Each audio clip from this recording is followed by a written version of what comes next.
razredu ljudske šole je napisal prošnjo za sprejem na gimnazijo v Zavod svetega Stanislava v Šentvidu nad Ljubljano. Prošnja je bila ugodno rešena. 15. septembra 1914 je opravil sprejemni izpit in bil sprejet.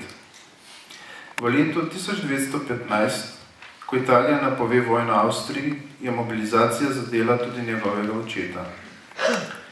Vojni dogodki in naravno teženje narodne miselnosti so leta 1917 dobili javen izraz v tako imenovani Majniški deklaraciji. Za študente je bilo to nekaj prepovedanega. Višja oblast je strogo pazila, da se pred njimi prikrije, kaj se narodu godi. Šele ob koncu šole so se srečali s temi novicami. Prav tisto leto je umrl dr. Janez Evangelist Krek, glavni borec za slovenske pravice v Avstriji. Za velike počitnice 1918 je bil na Trebelnem pri stricu prav tisti čas 17. avgusta, ko so odkrili dr. Kreku spominsko ploščo v Šentjanžu na Dolenjskem. Tam se je tudi prvič srečal z dr. Korošcem.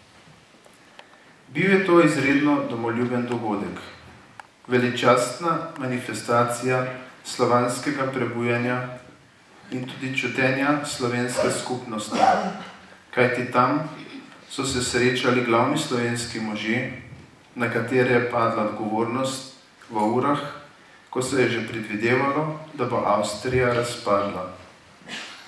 Hej Slovani, naša reč slovanska, je odmevalo na vse strani. Pripravljal se je počasi zlom tisočletne Habsburške monarhije. Avstrija je nezadržno umirala. Tako se je vrnil v 5. gimnazijo. Profesori so le najbolj zaupni kaj povedali, saj tudi ni bilo varno, ker je bilo takrat vse polno najvažnejših slovenskih osebnosti pod ključem, kot se je to zgodilo tudi Ivanu Cankarju.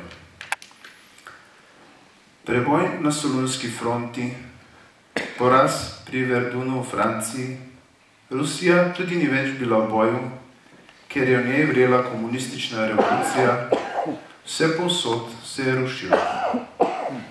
Zdrobila se je avstrijska fronta na Piavi, ne toliko zaradi italijanske akcije, temveč zato, ker so vsi avstrijski narodi položili orožje in so nič več hoteli bojevati za Nemce in Avstrijo.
je bilo vojne konec. Toda strah in groza. Italijani pravijo, da so zmagali, da so Avstrijo porazili in res so v zmagoslavnem pohodu hoteli osvojiti vso našo deželo. Tudi na Petkovec so prišli. Šele na potu proti Vrhniki so se srečali s srbsko vojsko. Italijani, razen kokoši, jajc in mačk, niso ničesar vzeli. Le redko se je dobil kateri, ki se je trkal na prsi, češ, da so nas prišli odrešiti. Živeli so na svoje stroške, še več. Bilo je njihove menaže toliko, da se je tisto zimo največ prašičev odebelilo s pomijami iz italijanskih kotlov. Italijani so se kmalu maknili iz rov in Petkovca onstran Kalc pri Logatcu in na Trate. Vsak poln spominov, vsi pa prikipivajoč domoljubja, so se tako zbrali v 7. gimnaziji jeseni leta 1920.